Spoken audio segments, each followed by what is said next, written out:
Some parts of Berlin reinvent themselves every decade. And then there's this. Concrete blocks, wide streets, hardly anyone around. This is Lichtenberg. No hype, no influencer cafes, no tourist buzz, just real life.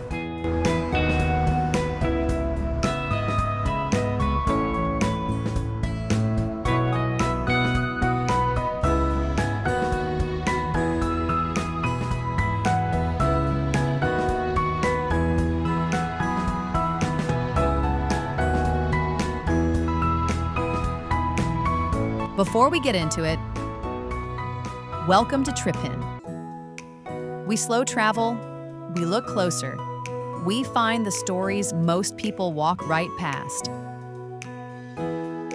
If that's your kind of vibe, hit subscribe, because today we're exploring a side of Berlin most visitors completely miss. All right, let's roll.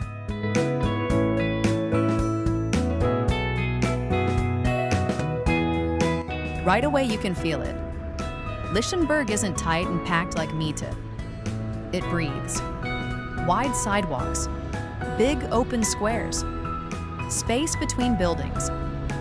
This layout? That's East Berlin planning.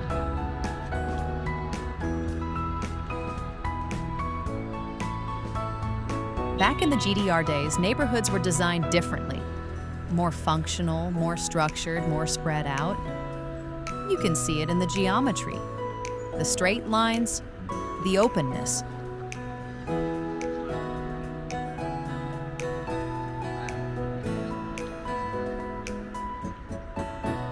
It feels local, like something made for the neighborhood, not for a travel guide. And honestly, that's the charm. This isn't content Berlin. This is everyday Berlin, and that's what makes it interesting.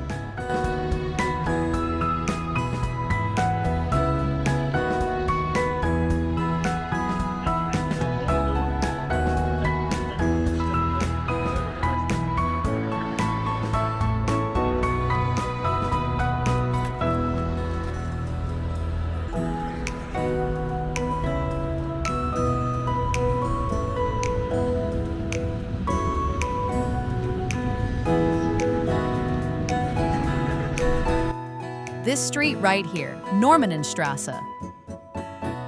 At first glance, it feels completely ordinary. Tree-lined sidewalks, cobblestone paths, older brick buildings mixed with more modern structures. But it's quiet, not empty, just unhurried. Oh, if you didn't know the history, this would feel like just another peaceful Berlin street.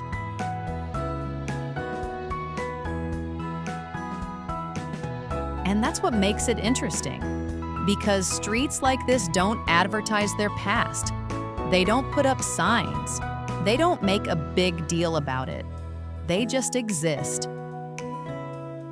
Steady, normal, every day.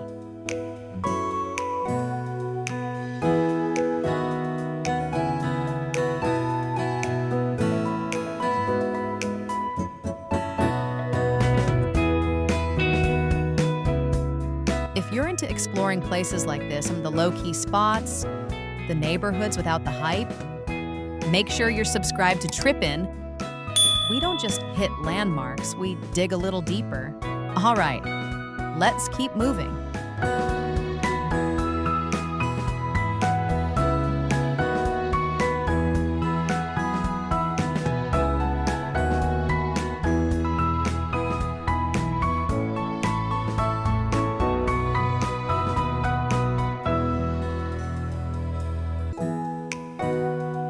Up ahead, we're heading to the Stasi Museum, one of the most important Cold War sites in Berlin.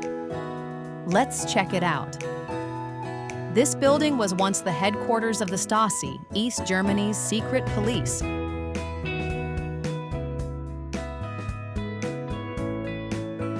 And this is it, the former offices of the Stasi. At first glance, it doesn't look dramatic. Wood-paneled walls, simple desks, blue fabric chairs, fluorescent ceiling lights. It feels almost ordinary, like a government office that just closed for the day. But from rooms like this, one of the most powerful surveillance systems in Europe was run. Decisions were made here. Files were reviewed. Lives were monitored. The furniture hasn't been redesigned. The layout hasn't been modernized. It's preserved almost exactly as it was. And that's what makes it unsettling.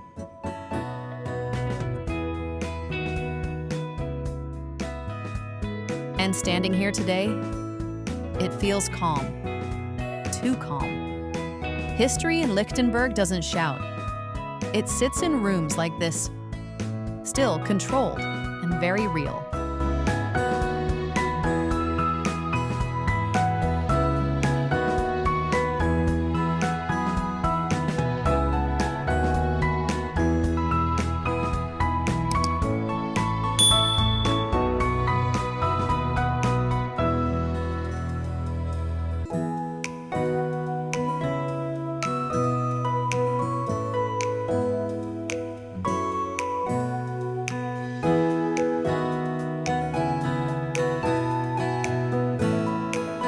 Now this surprises people.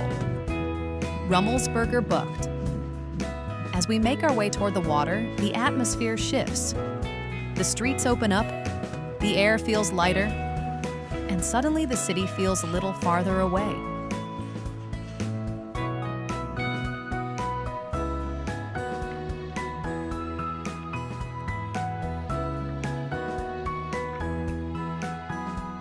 Wide water stretching out ahead, boats gently moving across the surface. Locals jogging, walking dogs, just taking it slow. It's calm, not staged, not curated, just people enjoying the space. There's something refreshing about this part of Lichtenberg. No big landmarks, no massive crowds, just waterfront paths, quiet conversation, and that steady rhythm of everyday life.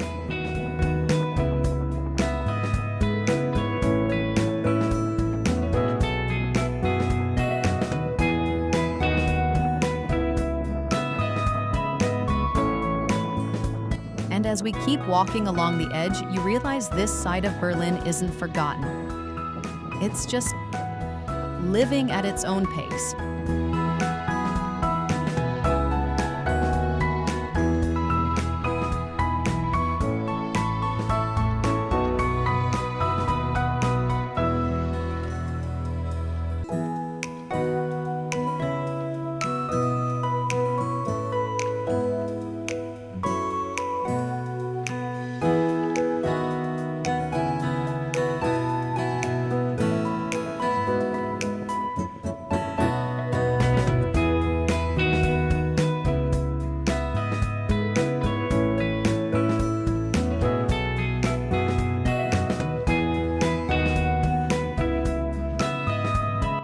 Let's move ahead to Tierpark.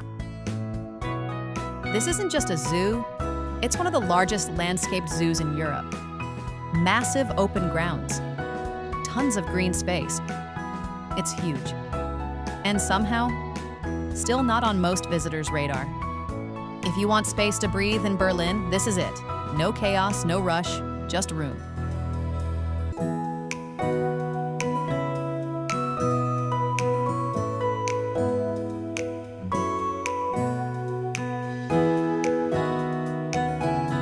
As we keep walking through the grounds, you start spotting different animals spread out across the park. Some resting in the shade, some moving around their open spaces, others just doing their own thing. Everything feels thoughtfully laid out. Wide enclosures, natural surroundings, plenty of room. It doesn't feel cramped. It feels spacious.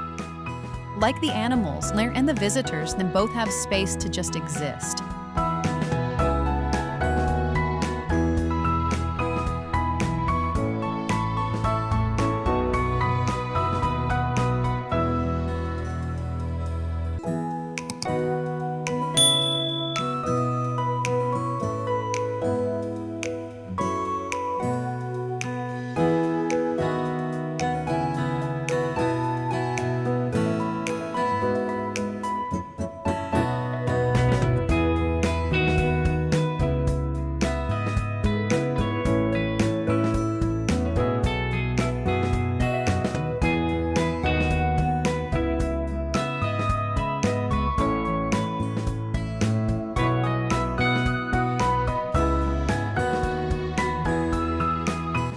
Now we're walking to Dong Xuan Center.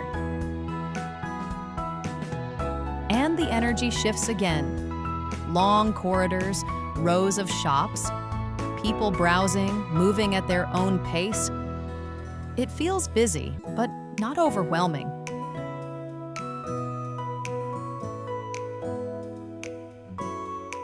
Everything happening under one roof, like a small world tucked inside the neighborhood. And that's what makes this stop interesting. You don't expect to find something like this here.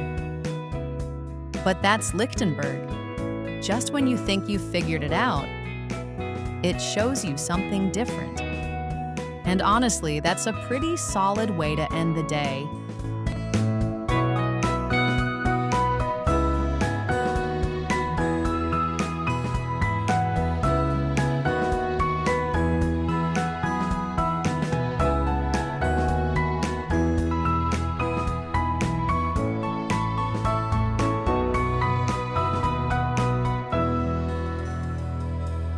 As we keep walking, you notice how much variety is packed into this space. It feels less like a tourist attraction and more like a place people actually come to shop. Practical, lived in, part of the neighborhood's routine. And that's what makes it interesting. It's not here to impress visitors. It's here because it serves a purpose.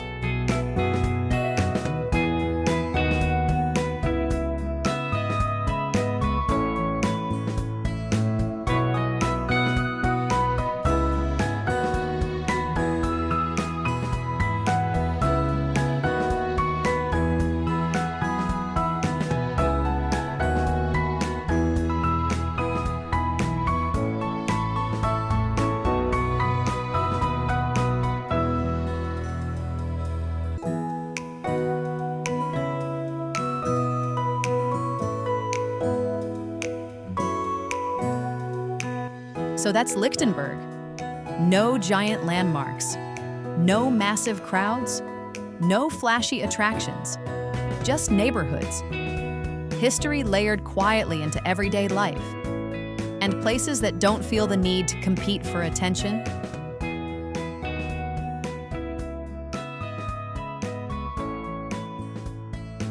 Lichtenberg doesn't try to impress you. It just shows up as it is. And maybe that's the point. Not every part of a city needs to be loud.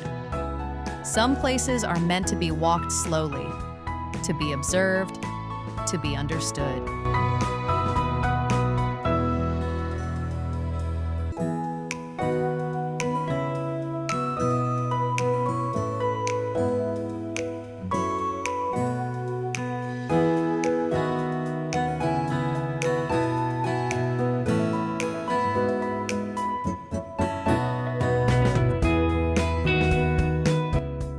If you're into discovering the sides of cities most people overlook, if you prefer real neighborhoods over highlight reels, then make sure you're subscribed to Tripinn, because we're not just checking off landmarks, we're walking deeper. And there are a lot more streets waiting to be explored. We'll see you in the next one.